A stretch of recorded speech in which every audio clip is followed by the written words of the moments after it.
Today's video is sponsored by BetterHelp.com, and I've been with them for a long time. BetterHelp is an online platform where we found that you can effectively communicate with your therapist.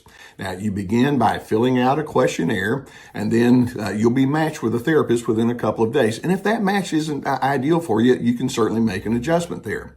Now, you're going to be encouraged to journal, and also they have the availability for group therapy on a wide array of topics, and I really like that. So as the need exists, go ahead and take the necessary steps to get the help that you need.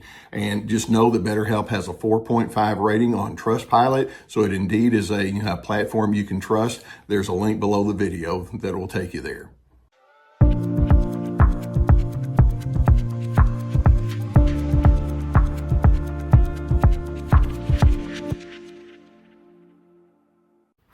Hello, Team Healthy. I'm glad to be back with you with another episode of Unbound. Keep in mind that this is the program where it's driven by you. I take the questions and comments that you send in. I put some of them together so we can create a theme here, and then that's what the comments are going to be about during this particular video. And so if you do have any kind of questions or comments, put them in the section. Put them in the comment section below the video, and who knows, yours might be on one of the future ones that we have down the road. Gus likes to go over the ones with me in advance, and he advises me on what I'm supposed to say. So he feels pretty good about what he's told me, so he's asleep right now. Anyway, he's my able assistant. Okay, today we're going to be talking about how easy it is for you to get pulled in unnecessarily to a narcissist dysfunction. How did I get so sucked in to this person's manner of life? And I know that many of you have asked that question. I don't like what I've become. I don't like the reactions that I have, and yet I still keep going back to dysfunctions because that person in front of me is so dysfunctional. And that's something we need to stop. Now, I want to read to you a couple of questions that we have along these lines, and then I have a third comment where a person gives a great reaction to all of this, and I want you to hear all of that.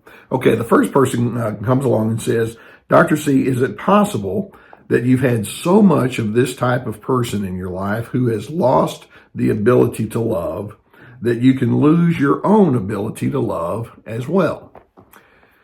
Now, the answer is yes and no.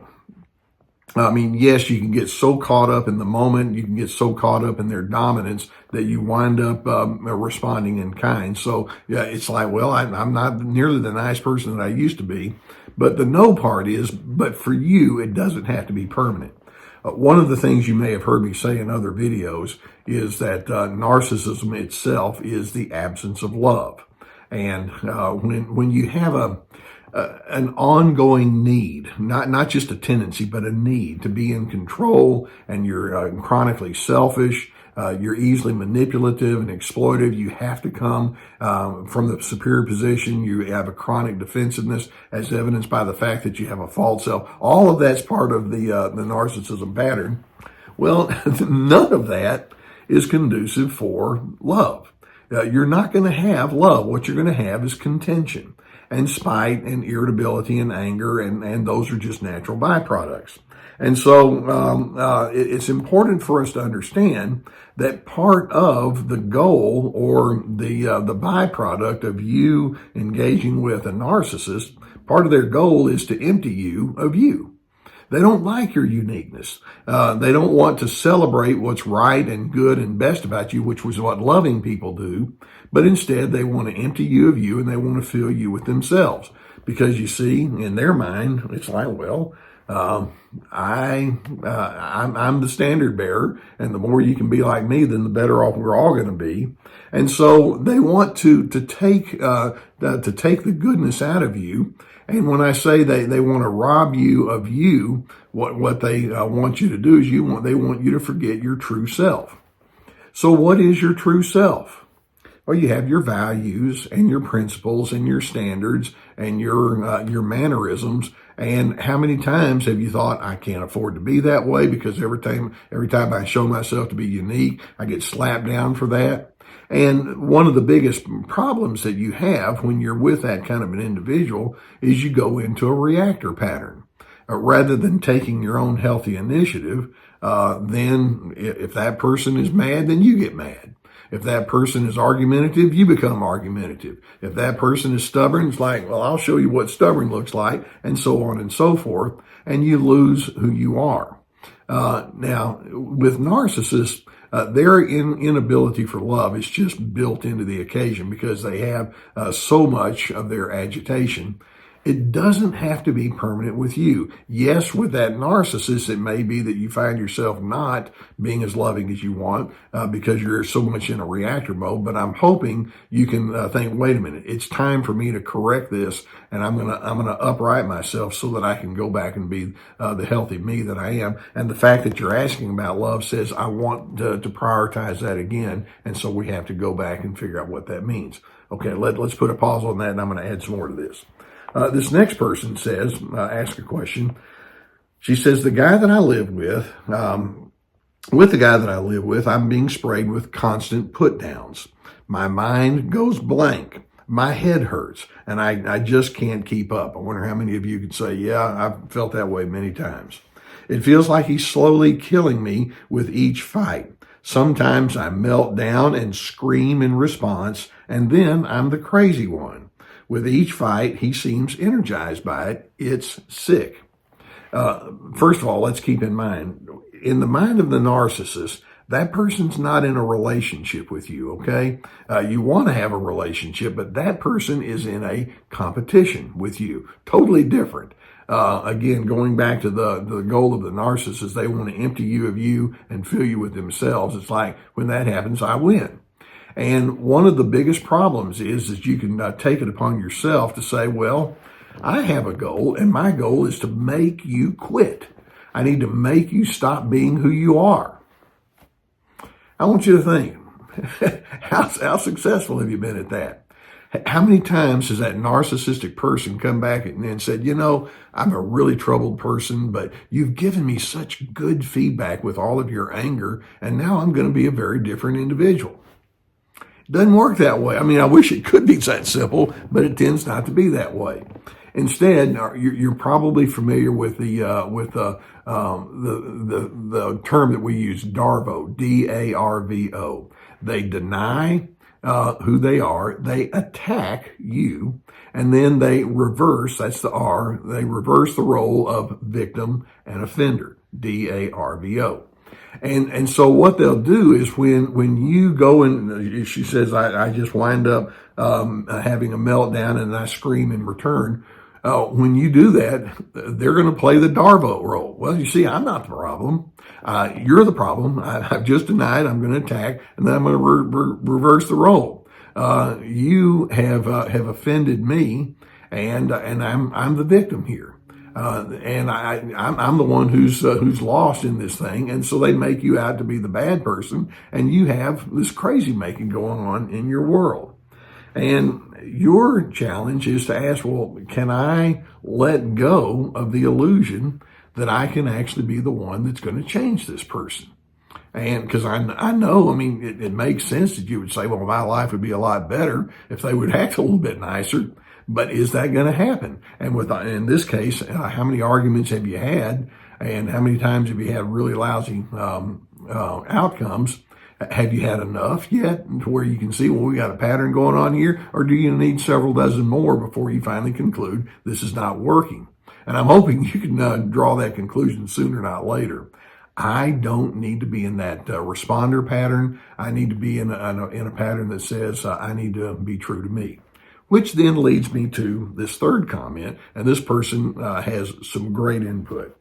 This is one of our viewers, and we have some smart viewers here. This person says, I'm dealing with a slippery, competitive, covert narcissist and her flying monkeys right now. Fortunately, I've been at this for a while and have watched many of Dr. C's videos over the years. Thank you. So I caught it pretty quickly. The biggest clue for me was how I felt. I finally listened to my instincts, and that's the part that I want you to hear. I finally listened to my instincts and asked myself, why was I feeling so angry and anxious? Keep an eye on yourself. The bad energy coming from the narcissist will amp you up. So this person is saying, yeah, I've been in the same situation as person one and person two. Sometimes I've lost my ability to love. Sometimes I scream in reverse and I've lost myself, and then they're the victim and I'm the bad guy. This person is saying, I'm finally thinking, well, what are my emotions telling me? And of course, when you have the anger and the disillusionment and you feel like love is just not there, your emotions are saying, I'm in a situation that is very untenable and something needs to be different. And I applaud you for that. But keep in mind, the something that needs to be different is not the narcissist. As much as you wish that that person could change, the only person you can do something about is yourself. And so what we're going to do is we're going to go back and ask, what is the real you? What are those values and principles and standards and priorities and preferences and interpretations? And then when the narcissist comes along and says, well, I think all of that's stupid, then that tells me one thing. That's what they think. And they're wrong. And that's not my problem to have to solve. I'm going to go with what this person says. I'm going to say, I'm going to listen to myself. And when I make sense, then I'm just going to let it stand on its own merits. And when the narcissist says, well, you don't make sense to me, then I'm going to remind myself I'm in the presence of someone who doesn't want to learn. They have an underdeveloped conscience. They have poor self-reflection and analytical skills, and know what you're dealing with. And so this does mean that you'll need to make sure that you give plenty of thought about your core beliefs and your core priorities. And then also it means that you're going to need to ask, given the fact that we have a great divergence between the way that we think, is this a relationship between me and that narcissistic person that needs to continue? And only you can make that kind of decision, because I know there are so many ancillary issues that could go along with something like that. Listen to yourself, just like this third person said. Listen to yourself. Listen to what your emotions are trying to tell you, and then act in your own best interest with the understanding that the narcissist is going to be exactly what they are, and that is they're going to be narcissistic. You don't have to join them. So thank you for bringing these questions and comments up. If you haven't already subscribed, I would encourage you to do so, and we're going to keep more of these coming towards you. Like I said before, if you have your own that you want to toss in there, send your questions in, and I'd love to hear from you, and who knows, it may be part of a video. Now, you know that I've been sponsored for years by the people at BetterHelp.com, and you know that I'm a huge believer in therapy. Obviously, I gave my entire career over to that. If you have a need to have somebody to help sift out this stuff with a licensed professional therapist, go to the link we have below and get the assistance that you need. I truly hope that you can invest in yourself like that and move forward if that's what you need.